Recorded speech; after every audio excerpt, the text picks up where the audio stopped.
Just now, I spoke on the phone with President Rouhani of the Islamic Republic of Iran. A historic phone call capping a week-long visit by Iranian President Hassan Rouhani. The visit was a flurry of activity. Rouhani's Twitter stream was constant, and he seemed eager to publicly extend a hand to the West. I bring peace and friendship from Iranians to Americans. We told him that we appreciated the new tone, the new language used by him and members of his government. But ever present, pressure from the West to go further, and political considerations back in Tehran.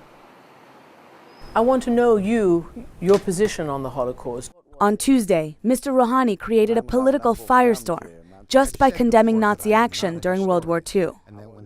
Fars, a semi-official news agency and highly influential voice in Iran, immediately jumped in.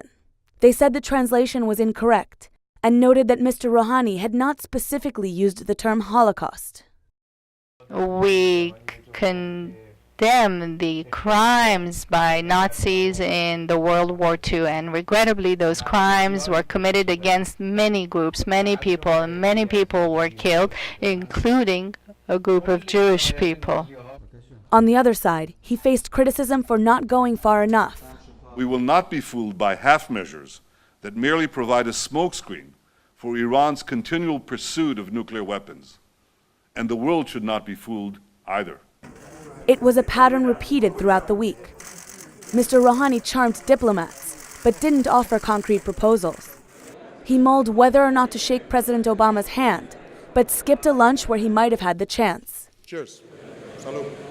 He heads home with many issues still on the table, most pressingly, questions about Iran's nuclear program. Is Rouhani genuinely trying to move Iran?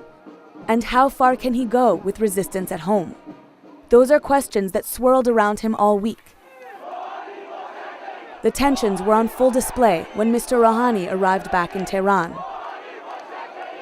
Video acquired by the New York Times captured the scene as he left the Tehran airport.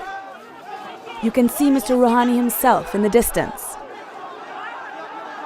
Hardline protesters hurled eggs and a shoe at the president, while supporters offered thanks. Time will tell whether Iran's political landscape will truly allow Rouhani's words to turn into actions.